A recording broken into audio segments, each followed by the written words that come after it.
Varicose veins కి సరైన చికిత్స కోసం సంప్రదించండి ఎవిస్ హాస్పిటల్. నమస్తే రమగారు. నమస్తే జయ. రమగారు, వీరలక్ష్మి ఒక వీరగాథ, వీర వనితది మాట్లాడుకుంటూ ఉన్నాం. ముందు ముక్కులు కోసేసింది, ఇప్పుడు ఏం చేసింది? ఇంట్లో అక్క చెల్లి ఇద్దరు ఒక పెద్ద రోకల వండని వాటిని పెట్టుకుని సిద్ధంగా కూర్చున్నారు. ఆ పడిపోయిన వాడిని, ఆ వెంకయ్యే ముందు వచ్చాడు. వాడిని ఏం చేసింది? భోషాణంలో పెట్లో పెట్టేసింది. వాళ్ళేమో వెళ్ళిపోయారు. తెల్లవారేసరికి వీరలక్ష్మి ఏం చేసింది? ఒక మళ్ళీ ముసిలి వేషం వేసుకుని ఓ బండిని పిలిచి ఈ భోషాణం పెట్టని ఆ బండిలో పెట్టుకుని తీసుకుపోయి తీసుకెళ్ళేసరికల్లా ఒక చెరువుగట్టు దాకా వెళ్ళింది. చెరువుగట్టు దగ్గర అబ్బా దాన్ని దింపి బండిని వెళ్ళిపోరా అని పంపించేసి ఆ భోషాణం పక్కన కూర్చుంది. ఈ 5 దొంగలు కనపడ్డారు ఆవిడికి, అమ్మాయికి. వాళ్ళు ఆవులు తోలుకొస్తారు చెరువులోకి. అమ్మో యావా భలేగా ఉందని పలకరించారు. ఏందవ్వా ఏంటంటే, నాయనా బాబు ఈ పెట్టా మాకు చిరకాలంగా ఉంది మా ఇంట్లో. పెట్లో నా లక్ష్మీదేవి ఉంది, బోల్డ్ అంత డబ్బులున్నాయి. నేనేం చేసుకుంటాను ముసలిదాన్ని, కమ్మగా పాలు తాగుదామంటే ఒక్క ఆవు లేదు నా దగ్గర. అందుకని ఈ భోషాణం పెట్టని ఎవరికైనా ఇచ్చేసి ఒక ఆవుని దోడిని కొనుక్కుందామని కూర్చున్నాను నాయన అంది. ఏముంది పెట్లో ఏముంది అని అడిగారు వాళ్ళు. తరతరాలుగా మాకు సంపద వస్తున్నదంతా ఇందులోనే ఉంది. ఆ పెట్టి కూడా తీయలేను నేను, నాకెందుకు? ఆవు దూడ ఉంటే చాలు అనగానే పెట్టిస్తావా మాకు ఇస్తామన్నాడు. ఎందుకు ఇవ్వను? ఒక ఆవుని ఓ దూడని ఇస్తే ఇస్తాను అనేసరికల్లా ఏముందో చూస్తాను, తాళం ఇవ్వన్నారు అనేసరికల్లా నాయన భలేవాడివి, అట తీయకూడదు, ఇది ఎన్నేళ్ల నుంచో మూత పెట్టి ఉన్నది, దీన్ని చక్కగా దీనికి ధూపం వేసి చక్కగా స్నానం చేసి మనం ధూపాలు అవి వేసి అప్పుడు తాళం తీస్తే లక్ష్మీదేవి బయటకు వస్తుంది. లేకపోతే శంకిడిలాగా మీద పడి పీక్కు తింటుంది. ఇప్పుడు కనుక తీసేవా, నువ్వు స్నానం లేదు పానం లేదు, తాళం తీసే నీ మీద అమ్మవారు అయ్యి అది మీద పడుతుంది, భూతక్కి అవుతుందని బెదిరించింది. ఆ రోజుల్లో ఆ నమ్మకాలు ఉండేవి. పాతకాలపు భోషాణ పెట్టెలు తీస్తే అందులోంచి బుస్సుని పావులు వచ్చేవి.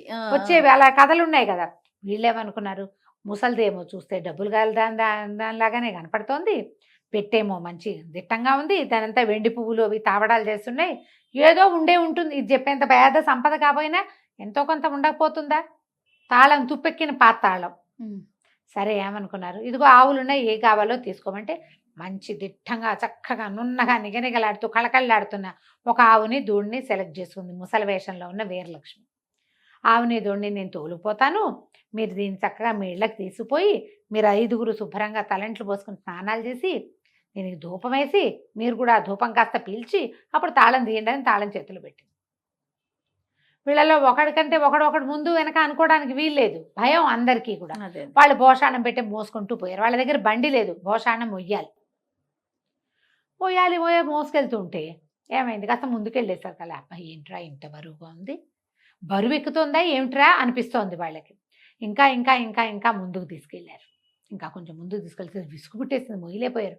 అమ్మో ఇందులో ఏం భూతం ఉందోరా, ముసలిది మనని మోసం చేసింది, మోసం చేసి ఏ భూతం ఉండుంటుంది, ఇంకా ఇంకా బరువు పెరిగిపోతుంది, దీన్ని ఇక్కడే పారేద్దామని వదిలేద్దామనుకున్నారు. ఒకడు వదిలేసి ఒకడు పట్టుకుని ఆ పెట్టె కాస్త అడ్డదిడ్డంగా పడి తపక్కమని ఆ తాళం ఓపెన్ అయిపోయింది. తాళం ఓపెన్ అయిపోయేసరికల్లా అది పక్కకి ఒరిగిలి పడింది. తాళం తెరుచుకునేసరికల్లా అది గొళ్ళెం పెట్టి తాళం పెట్టింది. ఆ గొళ్ళెం తెరుచుకుని ఆ లోపల ఉన్నవాడు తల కింద పక్కన పడ్డాడు. పడంగానే వాడికి మెలకు వచ్చింది. మెలకు వచ్చి తోసేసరికల్లా కాస్త అటు ఇటు కదిలేసరికల్లా తలుపు మూత తెరుచుకునేసరికల్లా కెవ్వ మరి కేక పెట్టాడు. ఒక్కసారి వెలుగు కనపడేసరికి స్పృహ తప్పి ఉన్నవాడు కదా, కేక పెట్టేసరికి అయ్య బాబోయ్ ఇంకేముంది, ఆ భూతం బయటకు వచ్చేసి ఇలాగెత్తండి రా అని 5 పరిగెత్తారు. వీడు స్పృహలోకి వచ్చి చూసుకుంటే తనేమో ఎక్కడో రోడ్డు మీద ఉన్నాడు. అది చూస్తే చెరువుగట్టు దాటినట్టు కనపడుతోంది. ముందు పరిగెత్తేవాళ్ళు తన ఫ్రెండ్సే. ఆవులన్నీ కకావికలుగా ఎవరి దారి దారిని పరిగెత్తేస్తుంది. వీడు పరిగెత్తుంటే ఆవులు పరిగెత్తావు, ఒరే ఆగండ్రా మీ దుంపల దగ్గర. వీడు ఎంత అర్చన, అయ్య బాబోయ్ వెంకయ్య గొంతుతో పిలుస్తోందిరా పిశాచం, ఇంకేముంది అని పరిగెత్తారు.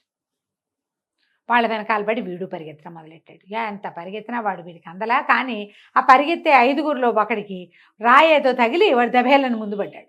పడగానే వీడు పరిగెత్తుకుంటూ వెళ్ళి వాడిని కావిటేసుకున్నాడు వెంకయ్య. ఒరే మీ దుంపల దగ్గర ఎందుకు పరిగెడుతున్నారు రా, నేను వెనకాల నుంచి కేకేస్తుంటే తల పోటెత్తిపోతోంది, ఏదో తగిలింది నెత్తికి, వీపులు నొప్పిగా ఉంది, ఎంత పరిగెత్తినా ఆగి చావరేరా మీ మొహాలు మండ అని తిట్టడం మొదలెట్టాడు. ఎప్పుడైతే వీడు బూతులు తిట్లు అందుకున్నాడో అప్పుడు పడ్డవాడికి వీడు దయ్యం కాదు వెంకయ్య అని తెలిసింది. అర్థమైంది. నువ్వెక్కడి నుంచి వచ్చావురా పెట్టులోకి అన్నాడు. నాకేం తెలుసు, దాని ఇంట్లోకి అడుగు పెట్టా, తర్వాత పెట్టులోంచి బయటకు వచ్చాను అనగానే అమ్మ బాబోయ్ అని ఓ అన్నయ్య ఓ బావయ్య అని కేకేసి వాళ్ళని ఆపాడు. ముందు పారిపోతున్నాడు నలుగురిని. వాళ్ళు కూడా వెనక్కి వచ్చారు. పిశాచం పట్టేసుకుంది వేయండి అనుకున్నారు. దగ్గరకు వస్తే వెంకయ్య. ఏం జరిగింది అంటే ఏదో పెట్టి కొట్టారురా నన్ను ఆ పెట్టెలో పడేసినట్టున్నారు. ఆ పెట్టె వీడికి అప్పచెప్పి ఆవు దూడ పట్టుపోయింది. అది ఓహోహో. చక్కటి ఆవు దూడ పెద్దవి బోళ్ళు పాలు ఇచ్చేది, అది కాస్త పట్టుపోయింది. దీన్ని బతకనివ్వకూడదు, ఏమైనా సరే ఈ పిల్లని ఎత్తుకుపోయి ఎక్కడైనా వేసేసేయాలి. సరే ఏం చేశారు, మళ్ళీ వెళ్దాం అనుకున్నారు. మళ్ళా 2 రోజులు ఆగారు. ఈ పిల్లకి భయంగానే ఉంది. 2 రోజుల్లో ఏమీ అవల. సరేలే బుద్ధి వచ్చింది, కొన్నాళ్ళు ఇంకా ఊరుకుంటారనుకుంది. వాళ్ళు కూడా వెంటనే వదిలితే అది జాగ్రత్త పడుతుంది. కొద్ది రోజుల పాటు ఇంకా ఊరు వైపుకే వెళ్ళాల. దాంతో మెల్లిగా రోజు భయపడుతూ నిద్ర మెలకుగా ఉండేది. క్రమంగా గాఢంగా నిద్ర పట్టడం మొదలుపెట్టింది. తగ్గిపోయింది ఈ ఎద్దడి అని అనుకుంది. ఆవు దూడని పట్టుకొస్తే మా ఆయన కొనిచ్చాడని చెప్పింది అక్క వాళ్ళకి. చెప్పింది కానీ అసలు సంగతి మాత్రం విషయం చెప్పలేదు. సరే చెప్పకుండా ఇంట్లోనే ఉంటుంది. ఒకరోజు ఏమైంది, రోజు రెక్కి చేసేవాళ్ళు వీళ్ళు. ఈ పిల్ల ఏం చేస్తుందని ఎవడో ఒకడు వచ్చి చూసి వెళ్ళేవాళ్ళు. అది సాయంకాలాలు నొలక మంచం వేసుకుని చీకటి పడ్డాక చల్లగాలికి వెనకాల పెరట్లో పడుకుంటుంది. 4-5 రోజులు చూసి ఇది సాయంత్రం పూట పడుకుంటోంది వీరలక్ష్మి పిల్లది అని తేల్చుకుని ఏం చేశారు, ఒకనాటి రాత్రి వేళ ఆ అమ్మాయి నొలక మంచం వేసుకుని దొడ్లో పడుకునేది చల్లగాలికి. అక్కయ్య వాళ్ళు కూడా సరే లేని ఊరుకునేవాళ్ళు. ఇంట్లోనే కదా, మన పెరట్లోనే, ఏం భయము, గేట్ ఎలాగూ వేసి ఉంటుంది. గేటు తాళం తీసుకుని వీళ్ళు చక్కగా నూలక మంచం మీద పడుకుని పిల్లని 4 పక్కల ఎత్తుకుని బయలుదేరారు. మంచం కోళ్ళు సులువు కదా పట్టుకోవటం. సరే ఒకటి తప్పితే ఒకడు మార్చుకుంటున్నారు. వెంకయ్యకి గట్టిగానే దెబ్బలు తగిలినాయి. 4 వచ్చారు. అక్కడి నుంచి ఏం చేసింది, కాసేపు దూరం వెళ్ళిన తర్వాత గాలి మారినట్టు తోచింది పిల్లకి. చల్లగాలి, మన దొడ్లో గాలి వేరు, రోడ్డు మీదకి పోయేసరికల్లా వేపగాలి రంపగాలి తగులుతుంది. ఎంత గాలి వేస్తుందో ఇంట్లోకి వెళ్ళిపోదాం అనుకుంది. మెలకు వచ్చి చూసుకుంటే ఇంకేముంది, తను ఎక్కడికో వెళ్ళిపోతుంది. కింద వీళ్ళు ఎవరో ఉన్నారు, ఎవరో మోస్తున్నారు. బాగా చూసి ఏం చేసింది, నులకలోంచి చెయ్యి పోనిచ్చి ఒక్కోడిని వీళ్ళు ఇలా పక్కకి మోస్తున్నారు, మోయటానికి వీలుగా తలలు దడివి అందరికి ఇంతంత పిలకలు ఉన్నాయి వాళ్ళకి. ఆ కాలంలో పిలకలు ఉండేవి.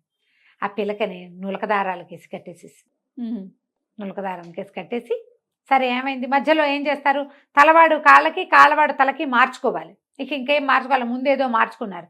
చల్లగా సర్దు కూరుకున్నారు. బయలుదేరి చింత చెట్టు కింద నుంచి వెళ్తుంటే ఇది మెలకుగా కూర్చుందిగా పిల్ల. చింతకొమ్మ ఒకటి అందుకుని చింత చెట్టు ఎక్కేసింది. వీళ్ళు చూసుకోలేదు, మాటల్లో పడ్డారు. బరువు తగ్గింది, అలా ఊహ రాల. ఆ పెద్ద నుయ్యి ఉందట వాళ్ళ ఊళ్ళో, చాలా పెద్ద నుయ్యి. ఆ నుయ్యి దాకా తీసుకెళ్ళి ఏం చేశారు, ఒకేసారి దీంతో దీన్ని ఎత్తేసేద్దాని రాని ఆ మంచం ఎత్తి వేసేయబోయారు. మంచం ఏమో వీళ్ళ పిలకలకి మంచం వేసి కట్టేసింది. మంచం కట్టేసింది కదా, ఇంకేముంది, 4 అందులోనే. 4 ఊతంగా వెళ్ళి నూతులు పడ్డారు. లబో దిబో కేకలు అరుపులు. నూతులో పడి మునిగిపోలా. మంచం ఒకటి కాసేసింది బాగా, కానీ లోపలికి పడిపోయారు. ఈ చింత చెట్టుకి కూర్చుందిగా పిల్ల. మెల్లిగా తెల్లబారుతుంటే చిగురేదో కాస్త ఆకులు నిద్ర రాకుండా చెట్టు మీద నిద్రపోయింది అనుకో, దెబ్బ కింద పడుతుంది. ఏ జంతువో వస్తుంది కదా, ఆకులు తుంపి నోట్లో వేసుకుంటే ఆ బాగా చింత చిగురు పుల్లగా ఉంది, కోసుకుందామని అందిన మేరకి చింత చిగురు అంతా చెంగులో వేసి మూట కట్టుకుని ఒక్కో చింత చిగురు తింటూ కూర్చుంది అక్కడ. ఈ నూతులో పడిన వాళ్ళు తెల్లారేసరికి కేకలు అరుపులు. ఇంతలో ఏమైంది, ఎవరో ఒక 5-6 వ్యాపారస్తులు పొద్దున్నే ఎక్కడి నుంచో బయలుదేరి వస్తున్నారు. ఆ వస్తున్న వాళ్ళంతా విన్నారు. వినేసరికి ఎవరో పడిపోయారు, నూతులో పడ్డట్టున్నారు. ఏమిట్రా అని లేవదీస్తే ఆ వ్యాపారస్తుల్లో ఒకడు అసలు వెంకయ్య, ఈ వీరలక్ష్మి భర్త. ఓహోహో. అతను వ్యాపారం పని ముగించుకుని పిల్లని తీసుకెళ్దామని వస్తున్నాడు. వస్తుంటే సరే బయటికి తీసుకొచ్చాక బయట వాళ్ళు ఏం చేశారు, ఆ చుట్టుపక్కల అక్కడ ఇక్కడ వెతికి ఏవో తాళ్ళు కర్రలు అవి ఇవి వేసి ఏమైంది బాబు ఏంటంటే, అయ్యి బాబు ఈ పిల్ల ఏమైనా మావాడు మాకేమో చాలా ఇబ్బంది అయిపోయిందండి. వీరలక్ష్మి ఒక బ్రహ్మరాక్షసి, ఆ పిల్ల మా ఆవులు కొట్టేసింది. మరి దాన్ని తీసుకెళ్ళి ఎలాగైనా దాన్ని అంతు చూద్దాం అనుకుంటే మా నెత్తులు కట్టేసేసి దీనికి తామేం చేశారో వాళ్ళు చెప్పలా. వీరలక్ష్మి అని ఒక పిల్ల ఆవు దూడాన్ని కొట్టేసింది. మావాడు ఒక నడు విరగొట్టింది, పాడుపిల్ల అని చెప్పారు. చెప్పేసరికి ఇతను గుండు మండిపోయింది. నా పేరు పాడు చేస్తోంది కదా, ఇది ఫలానా వాడి పెళ్ళామంటారు, పెళ్ళైపోయిన పిల్ల కదా. అక్కడి నుంచి ఏమైంది, ఇక్కడ వ్యవహారం వీళ్ళందరినీ పిలకలు అవి ఓడదించి తలా ₹1 కాసు పెట్టి, సరే నేను ఇంటికి వెళ్ళి కనుక్కుంటానని ఇంటికి వచ్చాడు. వచ్చేసరికల్లా వీళ్ళెవరూ మంచినీళ్ళు కూడా ఇవ్వాలి, వాళ్ళకి అసలు తెలియదు. వాళ్ళు ఇంకో వెంకయ్యని చూశారు. మన లోపలికి వచ్చేసరికల్లా వాళ్ళు ఎవరు పలకరించలేదు. ఎవరండి, ఏం కావాలి, ఏమిటి నన్నే గుర్తుపట్టలేదా వెంకయ్యని అని కసురుకున్నాడు. ఈ పిల్ల మళ్ళీ చింత చిగురు కోసుకొచ్చింది కదా, దొడ్లో కూర్చొని చింత చిగురు నూరుతోంది పచ్చడి పొద్దున్నే సద్దెన్నాళ్ళలోకి. ఎప్పుడో కొత్త గొంతు వింది, అది బయటకు వచ్చేసరికి మొగుడిని గుర్తుపెట్టింది. ఈయననే మా ఆయన అన్నది. అనేసరికి అక్కయ్య వాళ్ళు అన్నారు, అదేమిటే మొన్న ఇట్లా లేడు కదంటే, అబ్బాయి అప్పుడు ఏదో ఒంట్లో బాగుండే కట్టా ఉన్నాడు, ఈయనే మా ఆయన. ఒంట్లో బాగోపోతే మారిపోయాడు, మీరు సరిగ్గా చూడలేదు, నాకు తెలుసు కదా, నేను వాళ్ళ ఇంటికి వెళ్ళాను కదా అని అట చెప్పింది. చెప్పేసరికి సరేనని అల్లుడు గారికి మంచినీళ్ళు తెచ్చిచ్చారు. మాట్లాడారు, ఏదో పలహారం పెట్టారు. పలహారం పెడితే ఇతను అన్నాడు, ఏం పెంపకం అండి మీ పెంపకం, 4 అక్కయ్యలు 3 బావలు ఉన్నారు, మీ పిల్ల ఏమన్నా మంచి పిల్లైనా, అసలు ఇంత దూరం వచ్చి మీ సంబంధం చేసుకుంటే ఈ పిల్ల ఏమిటి, వాళ్ళు ఎవరిదో ఆవు దూడ కొట్టేసిందిట, వాళ్ళు ఎవరినో నూతులో పారేసింది, వాడు ఎవరినడ్డో విరకొట్టిందిట, ఇటాడి పనులు చేసే పిల్లని ఎవడ కాపురం చేసుకుంటాడండి, హాత్తెరి అని కేకలేశారు. కేకలేస్తే ఎవరికి ఏం చెప్పాలో తెలియలా. వాళ్ళ పెద్దక్కయింది, అబ్బాయి వాడు దొంగవాడండి, మా ఇంట్లో జొరబడ్డాడు, అందుకని కొట్టాము, అంతకంటే ఏమీ లేదని. మిగిలిన అక్కయ్యలు ఇద్దరు తెల్లమొహాలు వేస్తున్నారు, అసలు ఏం జరిగిందో కూడా తెలియదు కదా. అక్కడి నుంచి వీరలక్ష్మి అంది, నేను నచ్చ చెప్పుకుంటానులే మా ఆయనకి, మీరంతా వెళ్ళండి అని మొగుడు దగ్గర కూర్చుని, బాబు 20 రోజుల క్రితం ఒకడు నీ పేరుతోటి వచ్చాడు, వాడు నన్ను తీసుకుపోయాడు, అక్కడి నుంచి ఇన్ని రకాలుగా తప్పించుకుని ఇట్లా చేశాను, లేకపోతే నీ పెళ్ళాన్ని నేను వాడెవడికో పెళ్ళాన్ని అయ్యేదాన్ని, మేము వీళ్ళెవరు గుర్తుపట్ల, నేను అక్కడికి అంటూనే అన్నాను, ఇవి మా ఆయన కాదే అంటే వీళ్ళు వినిపించుకోలేదు, వాళ్ళకి తెలిసి చావలేదు, ఊళ్ళో అంతా చెవులు గూటిచ్చేస్తున్నారు, మమ్మల్ని కాపురాన్ని పంపలేదని అంటే అప్పుడు ఆవు కొట్టేసింది అని చెప్పారు. కానీ ఏం జరిగింది అనేది వాళ్ళు మొత్తం అంతా ఎందుకు చెప్తారు, మేము దొంగతనానికి వెళ్ళామని చెప్పారు కదా. అప్పుడు అతను సర్దుకున్నాడు, మొత్తం అంతా కనెక్షన్ పెట్టుకుని ఆలోచించుకున్నాడు, వీళ్ళు చెప్పింది కరెక్ట్, సరే అమ్మ ఇట్టడి పనులు చేయబోక జాగ్రత్తగా ఉండాలి, ఇంకా ఈ ఊళ్ళో ఉండద్దు, ఆ దొంగ వాళ్ళు వస్తే మళ్ళీ ఇబ్బంది అవుతుందని, సాయంకాలమే నేను పిల్లని తీసుకెళ్తాను, బండి ఏర్పాటు చేయండి అని బండి ఏర్పాటు చేసుకుని వీరలక్ష్మిని కాపురానికి తీసుకుపోయాడు. వాళ్ళ ఊరు ఇక్కడికి 50 కోసుల దూరం ఉంది, ఆ ఊరికి దొంగలు రారు కదా, సరే అందుకని అక్కడికి తీసుకుపోయాడు. కథ కంచికి మనం ఇంటికి. మొత్తానికి మామూలు వీరలక్ష్మి కాదు రమ్మ గారు, ఊహకందని పనులన్నీ చేసింది మొత్తానికి. అంతే.